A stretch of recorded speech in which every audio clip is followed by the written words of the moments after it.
Assalamualaikum warahmatullahi wabarakatuh. Innal hamdalillah nahmaduhu wa nasta'inuhu wa nastaghfiruh wa na'udzu billahi min shururi anfusina wa min sayyiati a'malina. May yahdihillahu fala mudilla lahu wa may yudlil fala hadiya lahu. Asyhadu an la ilaha illallah wahdahu la syarika lahu wa asyhadu anna Muhammadan 'abduhu wa rasuluhu alladzi la nabiyya ba'd. Amma ba'd, fa inna asdaqal hadithi kalamullah 'azza wa jalla wa khairal hadi hadi Muhammadin sallallahu alaihi wasallam wa syarral umuri muhdatsatuha wa kullu muhdatsatin bid'ah wa kullu bid'atin dhalalah wa kullu dhalalatin finnar. Jemaah salat subuh yang dimuliakan oleh Allah Subhanahu wa taala, kembali kita mengungkapkan rasa syukur kita kepada Allah Subhanahu wa taala pada subuh hari ini. Kita masih diberikan kesempatan sekali lagi oleh Allah Subhanahu wa taala untuk menunjukkan dan membuktikan penghambaan kita kepada Allah Subhanahu wa taala. Dan mungkin hari ini sudah masuk Sya'ban. Ya. Sudah masuk Sya'ban, dan itu artinya kurang lebih 1 bulan lagi Allah Subhanahu wa taala akan menghadirkan bulan suci Ramadan. Meskipun kita tidak tahu apakah kita termasuk orang-orang yang masih dipilih oleh Allah Subhanahu wa taala untuk memasuki bulan suci Ramadan. Tapi hari-hari ini, hari-hari ke depan ini insyaallah adalah kesempatan kita untuk banyak-banyak berdoa kepada Allah Subhanahu wa taala agar disampaikan dan diberikan kesempatan sekali lagi untuk merasakan nikmatnya beribadah kepada Allah Subhanahu wa taala di dalam bulan suci Ramadan insyaallah. Jemaah yang dimuliakan oleh Allah Subhanahu wa taala, subuh hari ini insyaallah kita akan kembali melanjutkan kajian tafsir Ibnu Katsir. Dan pada pertemuan kita sebelumnya kita sudah selesai membahas firman Allah Subhanahu wa taala di dalam surah Al-Fatihah yang mengatakan Maliki Yaumiddin, bahwa Allah Subhanahu wa taala yang Rabbul Alamin, Allah Subhanahu wa taala yang Ar-Rahman Ar-Rahim, itu adalah Maliki Yaumiddin, penguasa dan satu-satunya penguasa, satu-satunya yang berkuasa pada Yaumiddin, ya, pada hari pembalasan. Jadi ad-din, sebagaimana ditafsirkan oleh Ibnu Katsir di dalam bukunya ini, ad-din itu artinya al-jaza'u wal hisab. Ya. Al-jaza'u wal hisab, pembalasan dan hisab, perhitungan. Jadi Allah Subhanahu wa taala di dalam ayat ini menegaskan bahwa Allah Subhanahu wa taala sebelum terjadi hari kiamat, sebelum terjadi hari pembalasan, ya, tetap Allah Subhanahu wa taala yang menguasai langit dan bumi, Allah Subhanahu wa taala yang menguasai dunia dan akhirat. Tetapi pada ayat ini secara spesifik Allah Subhanahu wa taala menegaskan ya bahwa pada hari akhirat nanti, pada hari pembalasan nanti, tidak ada lagi yang menyandang label penguasa selain Allah Subhanahu wa taala.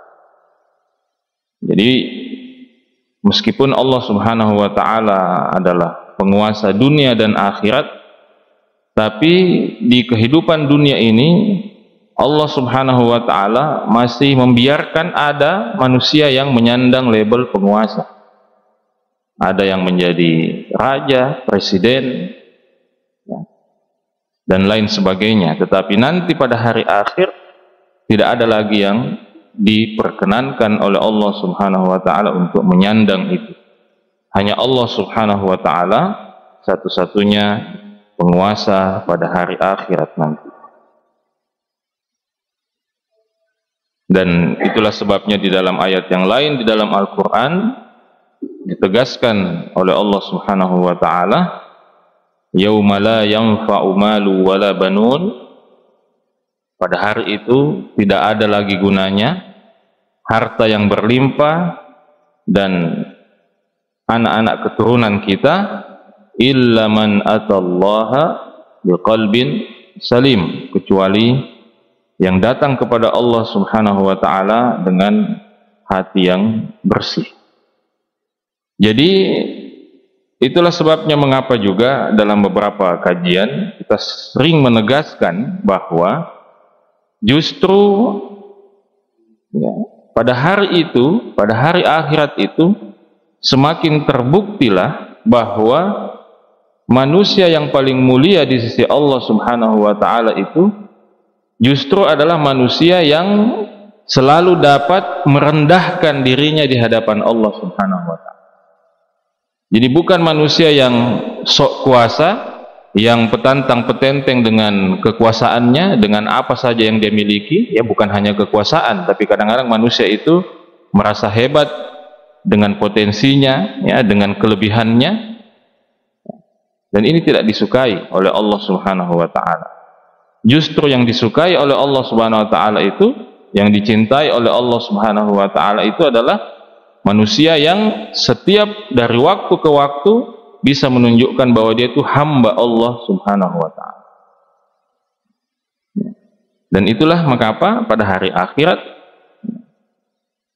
orang yang beruntung itu adalah orang yang datang kepada Allah dengan biqalbin salim, dengan hati yang salim. Itu ya kalau kita terjemahkan dalam bahasa Indonesia itu hati yang selamat, hati yang sehat, hati yang bersih.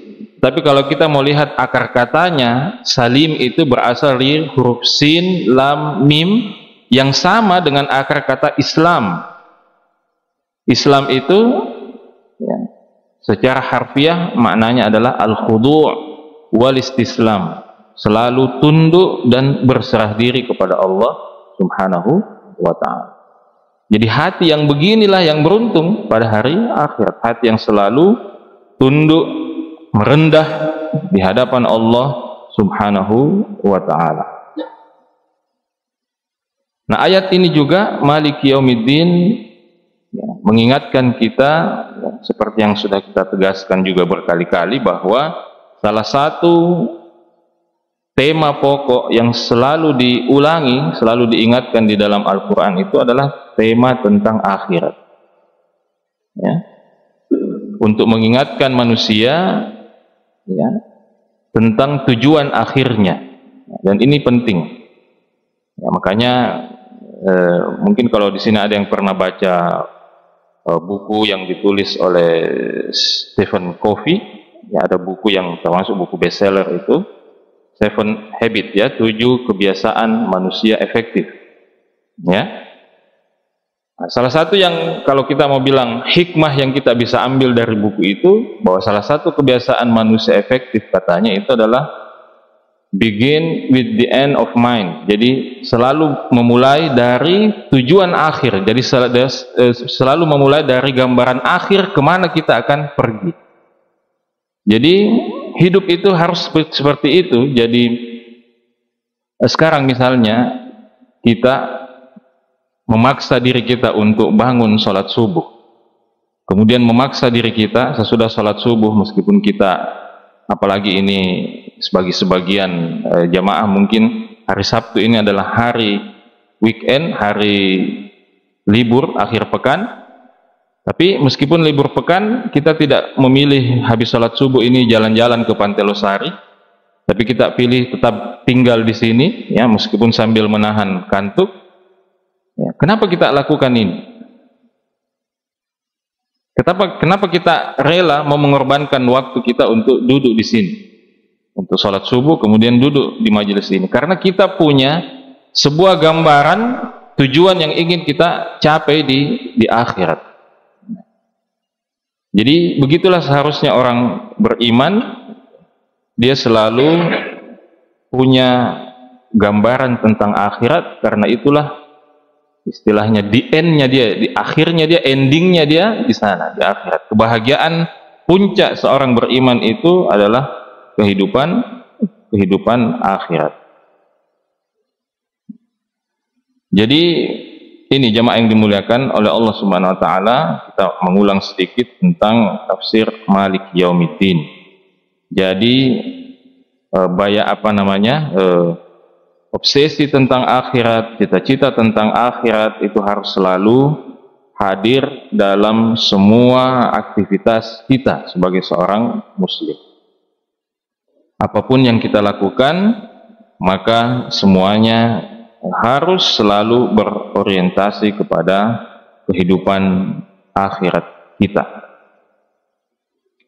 Pada ayat selanjutnya Allah Subhanahu wa taala berfirman, "Iyyaka na'budu wa iyyaka nasta'in." Ini biasa kita terjemahkan, hanya kepadamu kami menyembah dan hanya kepadamu kami memohon pertolongan. Jadi di dalam ayat ini secara tegas Allah Subhanahu wa taala menegaskan kepada kita salah satu bentuk tauhid yang lain. Jadi sebelumnya dalam kajian kita pada firman Allah Subhanahu wa taala, alhamdulillahirabbil alamin, kita sudah menyinggung salah satu bentuk tauhid, yaitu yang biasa disebut dengan istilah tauhid rububiyah. Tauhid rububiyah, meyakini bahwa hanya Allah Subhanahu wa taala satu-satunya Rabb. Ya, satu-satunya Rabb. Ya, Rabb itu artinya yang menciptakan, yang mengatur, yang memberi rezeki, ya, kepada kita. Ya, itu Rabbul Alamin. Makanya disebut tauhid rububiyah. Maka kalau kita dengar bunyinya itu mirip-mirip rububiyah dengan Rabb, ya, karena akar katanya sama. Nah, tetapi seperti yang kita tegaskan sebelumnya, tauhid rububiyah itu tidak cukup untuk mengesahkan kita sebagai seorang muslim. Hanya tidak cukup sekedar meyakini bahwa Allah yang menciptakan dunia ini, Allah yang menciptakan alam semesta ini, Allah yang mengatur, Allah yang memberi rezeki, tidak cukup kalau dia tidak diikuti dengan tauhid yang kita sebutkan nanti ini, tauhid uluhiyah atau tauhid ubudiyah. Jadi kalau kita yakin Allah satu-satunya pencipta alam semesta, satu-satunya yang menguasai, satu-satunya yang mengatur alam semesta ini, maka konsekuensinya kita hanya menyembah kepada Allah Subhanahu wa taala. Nah, ini banyak orang yang sering lupa dengan konsekuensi ini. Dan seperti yang kita singgung sebelumnya, mengapa Rasulullah Shallallahu Alaihi Wasallam itu diperintahkan oleh Allah Subhanahu Wa Taala untuk memerangi orang-orang musyrik Quraisy. Ya. Jadi sekedar informasi, sekedar mengulang saja ini, kita tahu bahwa orang-orang Quraisy itu secara garis keturunan adalah keturunan dari Nabi Ismail. Ya, jadi kita tahu Nabi Ibrahim ya membawa istrinya, ya, yang kedua yaitu Hajar, dibawa ke sebuah lembah yang tandus yang hari ini kita sebut dengan Mekah. Kemudian ditinggalkan di sana istrinya dengan bayi kecilnya yang bernama Ismail. Kemudian tidak lama setelah itu Hajar ya berlari ke sana kemari untuk mencari air. Kemudian dengan izin Allah Subhanahu wa taala kemudian muncul yang hari ini kita sebut dengan air Zam-Zam. Lalu kemudian tidak lama setelah itu ada sebuah kafilah dagang Arab dari Yaman, ya, dari suku Jurhum, yang kemudian melintas di tempat itu dan kebetulan juga butuh air, dan mereka lihat ada burung yang terbang berputar-putar di atas di udara itu, dan itu pertanda bahwa di tempat itu ada air. Kemudian mereka singgah di situ, dan singkat cerita kemudian mereka tinggal di situ, dan akhirnya di situ terbangun sebuah komunitas masyarakat. Kemudian akhirnya Ismail menjadi besar dan akhirnya dia menikah dengan salah seorang gadis dari suku Jurhum itu, dan disitulah kemudian awal mula bangsa Arab mulai berada di wilayah Mekah. Dan kita tahu Nabi Ibrahim punya dua anak, Ishak dan Ismail. Ishak ini yang kemudian dari keturunan Ishak ini kemudian lahir Bani Israel, ya, Bani Israel, ya, suku bangsa yang paling banyak mendapatkan nabi dan rasul, tapi keras kepala juga, ya, kepala batu. Dan anak yang kedua dari Nabi Ibrahim itu adalah Ismail, ya, yang kemudian dari Ismail inilah lahir bangsa Arab yang kemudian menetap dan tinggal di kota Mekah. Nah, salah satu keturunannya itu adalah ya orang-orang yang tinggal di Mekah. Dan berdasarkan itu maka sebenarnya orang-orang Arab di Mekah pada waktu itu sebenarnya tetap berada mengikuti agama Ibrahim, yaitu agama Tauhid.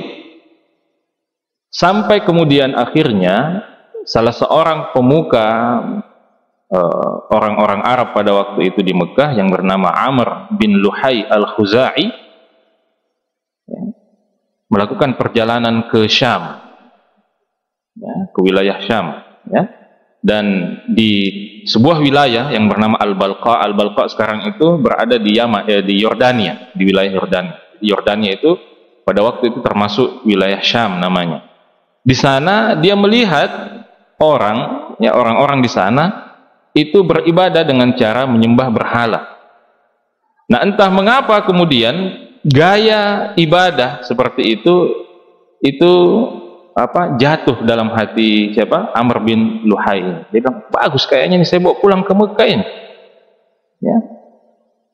Jadi itulah yang kemudian dia bawa pulang ke Mekah, dan karena dia tokoh, ya, jadi ini pelajaran untuk kita bahwa baik saja tidak cukup. Jadi Amr bin Luhai ini tokoh yang sangat dihormati di Mekah, dikenal sangat dermawan, pokoknya sangat baik orangnya. Secara kepribadian dia sangat baik. Dan karena itu kemudian apa yang dia bawa itu kemudian tidak butuh waktu lama kemudian untuk menjadi sebuah tradisi yang berkembang di kota Mekah, dan itulah awalnya kemudian penyembahan kepada berhala itu mulai tersebar di kota Mekah, ya, di kalangan orang-orang Arab, di kalangan orang-orang Quraisy. Makanya Nabi Shallallahu Alaihi Wasallam mengatakan di dalam salah satu hadis, "Ra'aitu Amr bin Luhai yajurru am'a'ahu finnar," atau kama qala Shallallahu Alaihi Wasallam. Saya melihat Amr bin Luhai, ya, berlari-lari sambil menarik isi perutnya di dalam neraka. Ya, karena dia orang yang pertama kali memperkenalkan berhala kepada orang-orang Arab. Nah, jadi orang-orang Arab pada waktu itu, ya, Kalau ditanya siapa yang menciptakan langit dan bumi, mereka tidak mengatakan yang menciptakan langit dan bumi itu adalah Lata, Uzza, Manat, atau dia sebut nama-nama berhalanya, tidak. Tapi dia tetap yakin bahwa yang menciptakan langit dan bumi itu adalah Allah Subhanahu wa ta'ala. Nah, terus kenapa kalian tetap menyembah, meminta kepada berhala itu? Mereka mengatakan apa? Ma na'buduhum illa liyuqarribuna ilallahi zulfa. Kami tidak menyembah berhala-berhala itu kecuali supaya mereka bisa membuat kami semakin dekat dengan Allah Subhanahu wa ta'ala.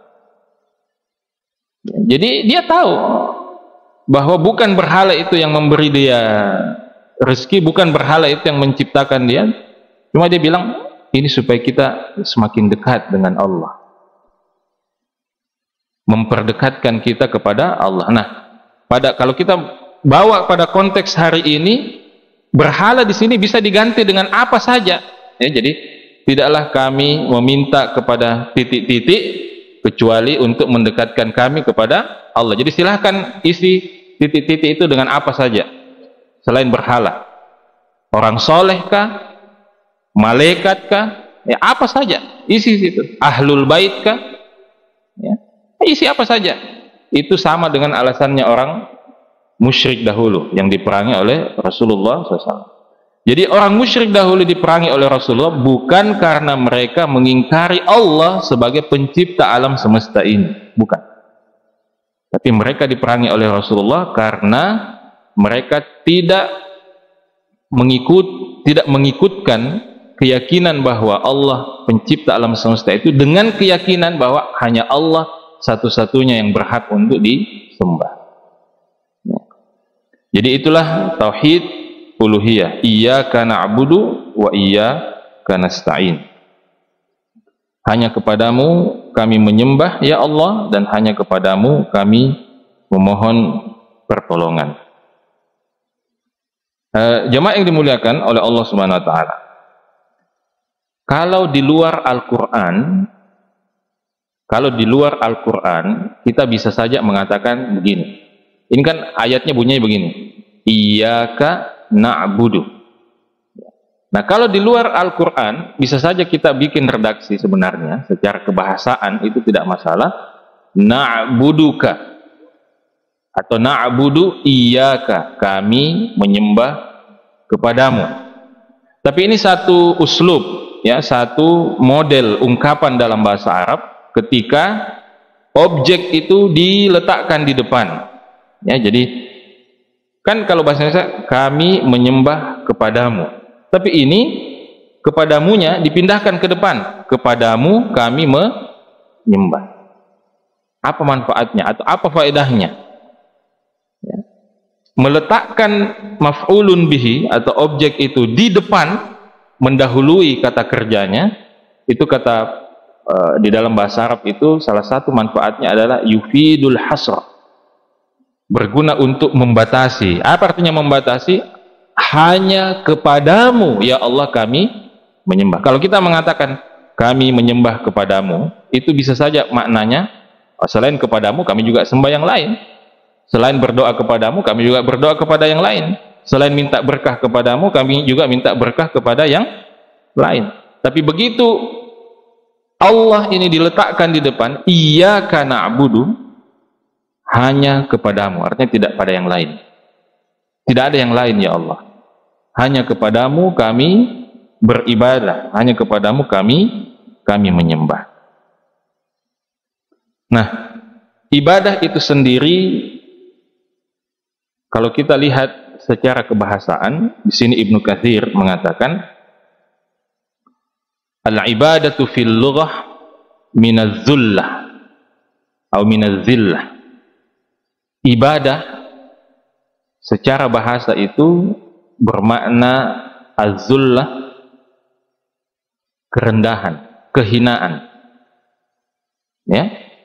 Jadi orang menghamba, ya, beribadah itu ada makna kehinaan, menghinakan diri di hadapan siapa yang kita sembah atau siapa yang kita ibadahi. Nah, karena itu wa fi syar', ya, dalam definisi syariat, ibadah itu kata Ibnu Katsir ibaratun amma yajma'u kamalal mahabbati wal khudu'i wal khauf. Jadi kata Ibnu Katsir, ibadah itu harus mengandung 3 unsur. Jadi kalau kita beribadah kepada Allah Subhanahu wa taala, maka itu harus mengandung 3 unsur. Yang pertama, kamalul mahabbah,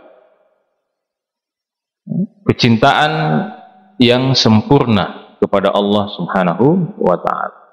Jadi beribadah itu harus didorong dengan rasa cinta kepada Allah Subhanahu wa taala. Cukup saja rasa cinta, seperti yang pernah kita sebut, ya, ada sekarang tren itu apa? Agama cinta. Kenapa tidak sholat? Saya agamaku agama cinta, bos. Ya. Tidak penting itu sholat, yang penting di sini. Ya. Itu istilah, ya. Nah, tapi apa cukup beribadah kepada Allah itu? Ya.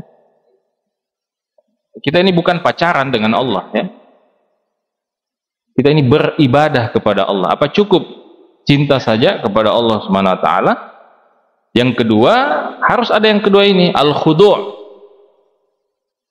tunduk kepada Allah Subhanahu wa taala. Ya. Dan sebenarnya dalam dunia percintaan, ya, cinta dengan tunduk itu memang sulit untuk dipisahkan. Ya. Sulit untuk dipisahkan. Ya, jadi biasanya orang kalau sudah terlalu cinta kepada seseorang, apa saja yang diminta, ya, gunung akan kudaki, ya, lautan akan kuseberangi, ya, apalagi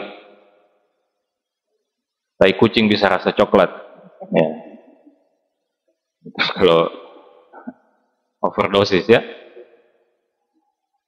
Jadi kepada Allah, kalau beribadah kepada Allah itu kamalul mahabbah, ya, harus kita ibadah kepada Allah, kita menyembah Allah karena kita cinta kepada Allah, dan karena kita cinta kepada Allah maka kita tunduk kepada semua perintah Allah Subhanahu wa taala. Dan yang ketiga, ibadah itu harus mengandung unsur khauf, rasa takut kepada Allah Subhanahu wa taala. Cinta, tunduk dan takut kepada Allah Subhanahu wa ta'ala. Tapi seperti yang juga telah kita pernah sampaikan, bahwa bedanya rasa takut kepada Allah dengan takut kepada selain Allah itu, kalau kita takut kepada selain Allah, kita akan menjauh dari sesuatu. Kita akan menghindari, kita akan mencari cara apa saja untuk tidak ketemu. Tapi kalau kita takut kepada Allah, kita justru mendekat kepada Allah Subhanahu wa ta'ala. Jadi kalau ada orang bilang saya takut kepada Allah, kemudian dia malas sholat, malas beribadah, menjauh dari Allah, lupa kepada Allah Subhanahu wa ta'ala, itu perlu dipertanyakan rasa takutnya kepada Allah Subhanahu wa ta'ala. Karena orang yang takut kepada Allah itu justru harusnya semakin dekat kepada Allah Subhanahu wa ta'ala. Nah, jadi iyyaka na'budu wa iyyaka nasta'in. Hanya kepadamu kami menyembah dan hanya kepadamu kami mohon pertolongan. Dan di sini, di dalam ayat ini ada 2 hal yang ditegaskan oleh Allah Subhanahu wa taala. Yang pertama itu tadi, kita hanya beribadah kepada Allah. Lalu kemudian yang kedua adalah iyyaka nasta'in.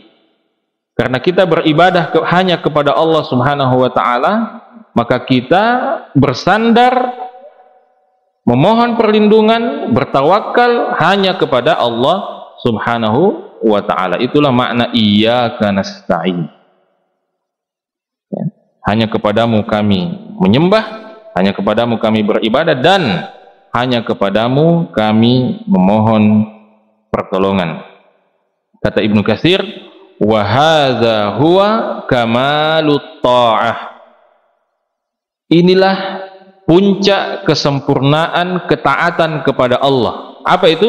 Kalau seorang hamba bisa mengumpulkan dua ini, hanya beribadah kepada Allah, dan yang kedua hanya bertawakal, meminta kepada Allah Subhanahu wa ta'ala. Ya.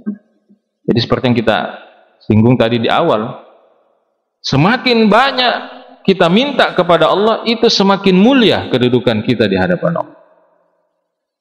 Ya. Jadi semakin sering kita minta, berdoa kepada Allah Subhanahu wa ta'ala, semakin mulia kedudukan kita di sisi Allah Subhanahu wa ta'ala. Karena semakin sering kita minta, semakin sering kita berdoa kepada Allah, itu artinya kita mengatakan kepada Allah, ya Allah, saya ini fakir, aku ini miskin, aku ini butuh kepadamu. Dan itu aku minta terus, ya. Maka kita pernah singgung bagaimana para ulama salaf rahimahumullah bahkan meminta kepada Allah untuk hal-hal yang terkecil, hal-hal yang remeh, yang mungkin ya secara perhitungan manusia mereka sendiri sebenarnya bisa lakukan itu tanpa minta kepada Allah Subhanahu wa ta'ala. Ya, kita kasih contoh tempo hari, bagaimana kalau tali sendalnya putus, tali sendal putus. Yang dia pikir pertama kali bukan tukang perbaiki sendal atau bukan toko sendal, tapi yang pertama kali dia ingat adalah Allah Subhanahu wa ta'ala, dan dia minta kepada Allah, ya Allah, tolong sambungkan tali sendalku. Ya. Artinya dalam perhitungan kita manusia kan gampang saja itu tali sendal, masa minta kepada Allah. Ya. Kita sering menganalogikan, mengkiaskan minta kepada Allah itu sama dengan minta kepada makhluk. Ya. Kan kita biasa kalau sama anak-anak, masa begitu saja minta sama bapak? Ya. Ya. Seperti orang ayah dianggap cengeng begitu, sedikit-sedikit minta lagi, sedikit-sedikit minta. Nah, itulah bedanya Allah dengan makhluk. Ya. Kata sebagian ulama salaf, ya, kenapa kau pergi meminta kepada mereka yang pintunya selalu tertutup untukmu dan meninggalkan Dia, Allah, yang selalu terbuka pintunya untukmu? Ya, kalau kita minta pada makhluk itu, apalagi kalau minta sumbangan, dari jauh memang itu kita sudah lihat, oh itu bawa amplop, bawa map, wah, minta sumbangan, ya tutup pintu, kasih tahu bapak tidak ada di rumah. Ya, anaknya juga polos, bilang bapak tadi bilang dia tidak ada di rumah. Ya. Nah, itu minta sama makhluk begitu. Ya. Atau mungkin kali pertama kita datang minta dikasih, tapi coba datang lagi kedua kali bilang, kemarin minggu lalu baru dikasih, ini datang lagi, apalagi nih, sumbangan apa lagi nih? Ya. Itu kalau minta kepada makhluk. Maka manusia, ya kita ini ya, capek, bahkan seringkali harus menghapuskan, menghilangkan rasa malu kita untuk minta kepada makhluk, dan seringkali kita lupa untuk minta kepada Dia, Allah Subhanahu wa ta'ala, yang pintunya selalu terbuka siang malam, tidak pernah tertutup pintu Allah Subhanahu wa ta'ala. Orang yang datang bertobat di siang hari akan diterima tobat, malam hari diterima tobatnya, kapan saja. Ya. Jadi justru semakin sering kita minta, semakin sering kita memohon, semakin sering kita berdoa kepada Allah, maka semakin mulia, semakin tinggi kedudukan kita di hadapan Allah Subhanahu wa ta'ala. Apalagi yang kita mau? Apalagi yang kita mau di dunia ini selain semakin dekat, semakin mulia, semakin tinggi kedudukan kita di hadapan Allah Subhanahu wa ta'ala. Jadi kepada Allah jangan pernah ragu untuk meminta apapun.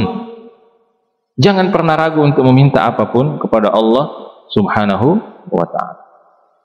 Ya, kita pulang jalan, ya, tiba-tiba tanpa sengaja kaki kita tersandung batu, berdarah sedikit, minta kepada Allah, ya Allah sembuhkan lukaku.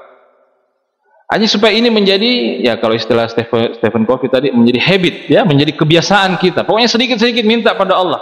Dan coba nanti kita rasakan, kalau ini menjadi sebuah kebiasaan dalam hidup kita, sedikit-sedikit minta kepada Allah, coba rasakan betapa terasa semakin dekat kita dengan Allah Subhanahu wa Ta'ala. Ya, betapa kita semakin dekat, ya, bahkan kalau bahasa percintaannya itu, ya, rasanya itu semakin mesra dengan Allah Subhanahu wa Ta'ala. Karena selalu ada hubungan, selalu ada koneksi. Ya, koneksinya dengan Allah itu bukan hanya pada waktu sholat, ya, bukan hanya pada waktu sholat, ya, yang 5 kali sehari itu pun sholatnya datang sudah qomat, ya, sudah rakaat kedua, ya, ngos-ngosan mi, ya, poso mi, Allah, ya, dia sendiri sudah tidak menikmati sholatnya, ya. Jadi sering-seringlah minta kepada Allah Subhanahu wa Ta'ala. Maka kita pernah sampaikan ungkapan yang disebutkan oleh Ibnu Qayyim Al-Jauziyah rahimahullah tentang bedanya orang yang sering minta kepada Allah dengan tidak. Bedanya orang yang sedikit-sedikit berdoa kepada Allah dengan yang tidak. Kalau yang sering berdoa kepada Allah itu, kata Ibnu Qayyim Al-Jauziyah, ketika dia berdoa, itu suaranya sudah akrab, ya, didengarkan oleh para penghuni langit. Dan kalau dia berdoa bilang, oh ini fulan ini, sering kita dengar suaranya ini. Coba bayangkan. Jadi malaikat-malaikat Allah Subhanahu wa Ta'ala, kata Ibnu Qayyim Al-Jauziyah, kalau kita berdoa lagi, oh ini nih fulan bin fulan tinggal di Jalan Abdullah Deng Sirua nomor sekian, ini sering kita dengar suaranya memang ini, karena dia sedikit-sedikit berdoa kepada Allah. Ya, jadi suaranya akrab, didengarkan oleh para penghuni langit. Tapi orang yang malas berdoa, ya, begitu dia berdoa, ini suaranya si fulan ini barusan lagi kita dengarin, ya, kurang lebih begitulah kalau bahasa kita. Jadi tidak familiar, ya, tidak familiar. Nah, karena itu jamaah yang dimuliakan oleh Allah Subhanahu wa Ta'ala, kata Ibnu Katsir, hadza huwa kamalut ta'ah, beribadah hanya kepada Allah, memohon pertolongan hanya kepada Allah, bersandar kepada Allah, ini kamalut ta'ah, puncak kesempurnaan ketaatan kepada Allah Subhanahu wa Ta'ala. Wad-dinu kulluhu yarji'u ila hadzainil ma'nayain, kata Ibnu Katsir, agama kita ini, Islam ini, kulluhu, semuanya, semua ajarannya, yarji'u ila hadzainil ma'nayain, berpulang kepada dua makna ini. Makna hanya minta kepada Allah, hanya mohon, hanya beribadah kepada Allah, dan hanya mohon pertolongan kepada Allah Subhanahu wa Ta'ala. Semua ajaran Islam itu untuk membuktikan dua poin ini, bahwa kita hanya beribadah kepada Allah dan hanya meminta kepada Allah Subhanahu wa Ta'ala. Ya, sehingga ungkapan iyyaka na'budu, hanya kepadamu kami menyembah, kata Ibnu Katsir, fal awwalu tabarru'um minasyirik. Ungkapan pertama, hanya kepadamu kami menyembah, ini adalah ungkapan, statement kita, pernyataan kita bahwa kita melepaskan diri dari semua bentuk kesyirikan. Semua bentuk kesyirikan. Ya. Ini masalah ini, ya, syirik ini problem, ya. Inilah yang menyebabkan Rasulullah SAW diperintahkan untuk memerangi orang-orang Quraisy. Jadi meskipun mereka mengakui Allah sebagai pencipta alam semesta, tapi pada saat yang sama dalam beribadah, selain beribadah kepada Allah, mereka juga beribadah kepada selain Allah. Selain berdoa kepada Allah, mereka juga berdoa meminta kepada selain Allah. Ini masalahnya. Jadi bukan mereka tidak beribadah kepada Allah, tidak. Mereka juga selain pada Allah juga berdoa atau beribadah kepada selain Allah. Inilah syirik, ya, kita sudah bahas, ya, pertemuan yang lalu. Syirik itu artinya kan sekutu. Ya, kemudian dari kata syirik ini kemudian muncul kata syarikah. Syarikah ini kemudian jadi bahasa Indonesia serikat. Serikat itu artinya apa? Lebih dari satu, ya, bersekutu lebih dari satu. Ya, kalau saya pernah sampaikan di sini, kalau dalam bahasa percintaan, syirik itu hatinya mendua. Ya, hatinya mendua. Apa? Selingkuh. Ya, ada yang bilang selingkuh. Hatinya mendua. Jadi selain kepada Allah ada juga yang lain selain Allah Subhanahu wa taala. Nah, ini bahaya. Karena kalau orang sudah syirik, la in asyrakta la yahbatanna amaluk. Kalau sudah syirik, putus semua amalan kita. Ya. Dalam bahasa yang mudah, sebagian ustadz mengatakan semua amalan itu dikali 0. Ya, 1 miliar dikali 0 sama dengan 0. 1 triliun dikali 0 sama dengan 0. Jadi biar kita punya amal soleh 1 triliun, kalau kita syirik semua dikali 0. Nah, ini bahayanya syirik itu.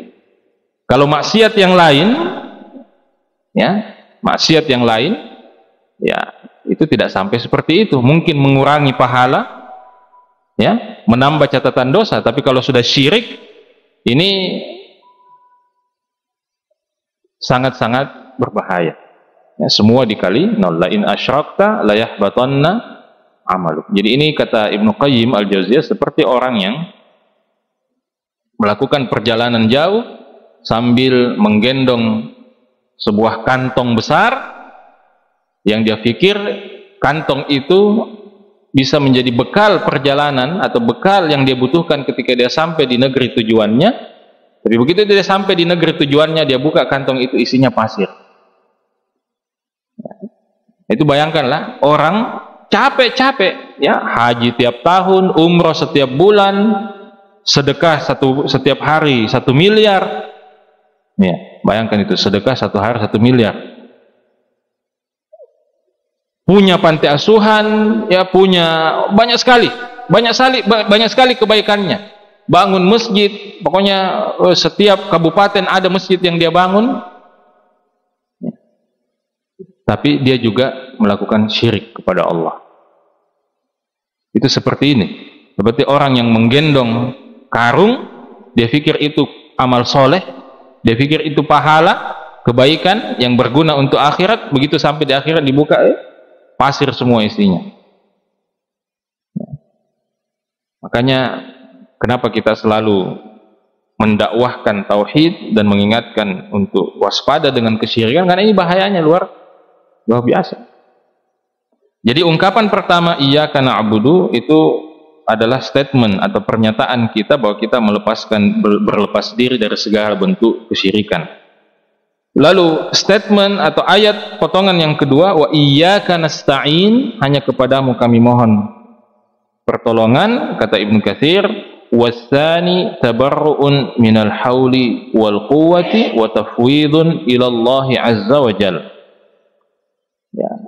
Potongan yang kedua, hanya kepadamu kami memohon pertolongan, ini adalah pernyataan dari kita bahwa kita melepaskan diri, tidak bersandar kepada kekuatan, kepada potensi yang kita miliki, dan menyerahkan semua kepada Allah subhanahu wa ta'ala. Ya, inilah sumber kebahagiaan sebenarnya. Ya, inilah rahasia kebahagiaan. Kapan kita bisa bahagia? Kalau kita bisa menyerahkan, selalu bisa menyerahkan semuanya kepada Allah subhanahu wa ta'ala. Makanya di Jepang misalnya, ya, tingkat bunuh diri itu sangat tinggi, ya, bahkan dia menjadi tradisi, ya, apa namanya, harakiri. Ya. Itu apa penyebabnya? Salah satu penyebabnya ini karena orang bersandar kepada potensi yang dimiliki. Harusnya ini saya bisa lakukan ini, harusnya. Makanya karena dia bersandar pada itu, dia stres. Kenapa saya tidak bisa sukses ini, lakukan ini? Dia mengandalkan kekuatannya. dia lupa bahwa Allah yang menentukan segalanya, maka dia stres. Ya. Sehingga akhirnya bunuh diri.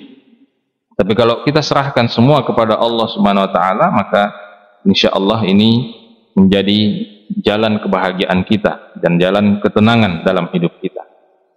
Nah, Ibnu Katsir mengatakan makna yang terkandung di dalam ayat ini, dalam iyyaka na'budu wa iyyaka nasta'in ini banyak berulang di dalam Al-Qur'an, ya, banyak berulang di dalam Al-Qur'an. Di antaranya misalnya firman Allah Subhanahu wa taala yang mengatakan fa'budhu wa tawakkal 'alaihi wa ma rabbuka bighafilin 'amma ta'malun.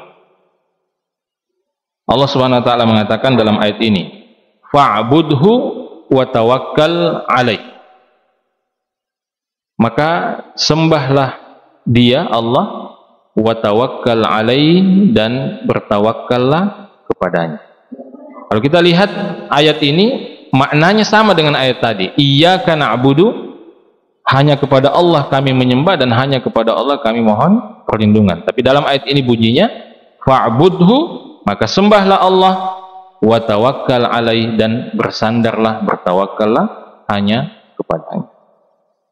Ya. Kemudian dalam ayat yang lain Allah Subhanahu wa taala mengatakan qul huwar rahman amanna bihi wa 'alaihi tawakkalna. Katakanlah wahai Muhammad, huwar rahman, dia Allah adalah ar-Rahman, amanna bihi, kami beriman kepadanya, wa 'alaihi tawakkalna, dan hanya kepadanya kami bertawakal.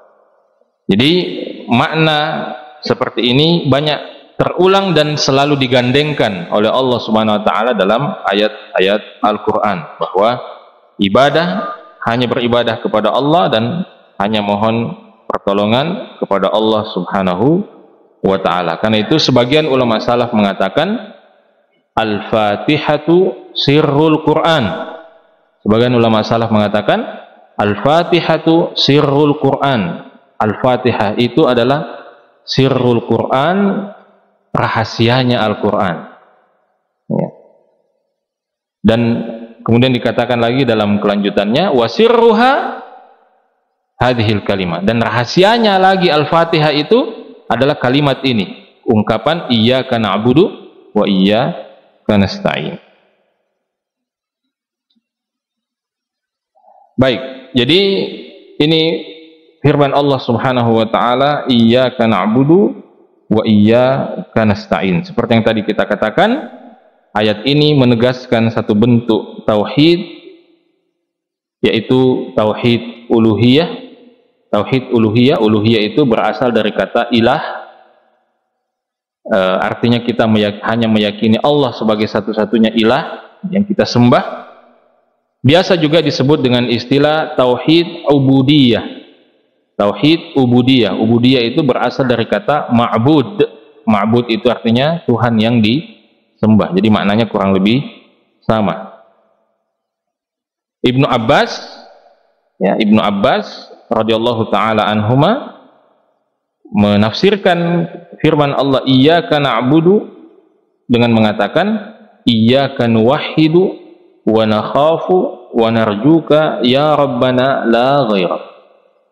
Ibnu Abbas menafsirkan ayat ini dengan mengatakan maknanya adalah iyyaka nuwahhid, hanya kepadamu kami bertauhid, wa nakhafu, dan hanya kepadamu kami takut, wa narjuka, dan hanya kepadamu kami berharap, ya rabbana, wahai Tuhan kami, la ghairaka, dan tidak kepada selainmu ya Allah. Jadi apa itu artinya? Kita tidak boleh takut kepada selain Allah. Misalnya saya takut dengan anjing, boleh enggak takut dengan anjing? Ya? Tidak boleh? Boleh ya? Jadi enggak apa-apa ya takut dengan anjing. Kepada makhluk tidak apa-apa, ada rasa takut, itu manusiawi, tapi jangan sampai rasa takut pada makhluk itu melebihi rasa takut kepada Allah. Karena kalau sudah sama rasa takut kita kepada makhluk dengan Allah, itu artinya sudah syirik. ya, sudah menyamakan Allah dengan makhluk. Apalagi kalau lebih takut kepada makhluk daripada kepada Allah, nah, itu lebih parah lagi itu. Ya, jadi iyyaka na'budu wa iyyaka nasta'in. Kemudian di sini Ibnu Katsir rahimahullahu taala mengatakan, menyinggung, ya, ini kita sudah singgung tadi di awal pembahasan bahwa titel yang paling mulia itu, ya, gelar yang paling mulia di sisi Allah Subhanahu wa taala itu adalah gelar Abdullah, hamba Allah Subhanahu wa taala. Jadi tidak ada lagi gelar yang lebih mulia, yang lebih tinggi kedudukannya di sisi Allah Subhanahu wa taala selain gelar Abdullah, hamba Allah Subhanahu wa taala. Tidak ada lagi, ya. Mau pangeran, raden, mas, kanjeng, apa semua itu tidak ada. Profesor, ya, profesornya ada 10 profesor, ya, ada 10 profesornya di depan, di belakangnya lagi ada LC, MA semua, ya, itu tidak ada gunanya itu. Yang paling tinggi di sisi Allah adalah Abdullah, ya. Karena itu kata Ibnu Katsir rahimahullahu taala, waqad sammallahu rasulahu sallallahu alaihi wasallam bi'abdihi fi asyrafi maqamatihi. Allah Subhanahu untuk menunjukkan bahwa gelar hamba Allah itu adalah gelar yang paling mulia di sisi Allah. Kata Ibnu Katsir, Allah telah menamai, Allah telah menyebut Rasulnya sallallahu alaihi wasallam dengan sebutan abduhu, hambanya Allah, fi asyrafi maqamatihi, pada momen yang paling mulia bagi Rasulullah SAW. Apa itu? Pertama, ketika Allah menurunkan wahyu kepada Nabi SAW, Allah mengatakan alhamdulillahilladzi anzala ala abdihil kitab. Segala puji bagi Allah yang telah menurunkan kepada hambanya Alkitab. Jadi momen paling berharga bagi seorang Rasul itu ketika dia diberikan wahyu oleh Allah Subhanahu wa taala. Karena itulah yang mengesahkan dia sebagai seorang Nabi, sebagai seorang Rasul, ketika dia dapat wahyu. Nah, dalam momen yang paling mulia ini Allah menyebut Rasulullah SAW sebagai apa? Abduhu, sebagai hambanya, menunjukkan bahwa ini gelar, ini kedudukan paling mulia di sisi Allah Subhanahu wa taala. Tidak disebut di situ sebagai segala puji bagi Allah yang telah menurunkan kepada cucunya Ibrahim yang merupakan Khalilur Rahman, yang merupakan bapaknya seluruh nabi. Tidak disebut itu. Tidak disebut itu rentetan nasab dan keturunan Nabi SAW, tidak. Tapi Allah hanya menyebut abdihi, bi abdihi, untuk menunjukkan bahwa ini gelar paling mulia. Dalam surah Al-Isra, subhanalladzi asra bi abdihi lailan. Maha suci Allah yang telah memperjalankan siapa?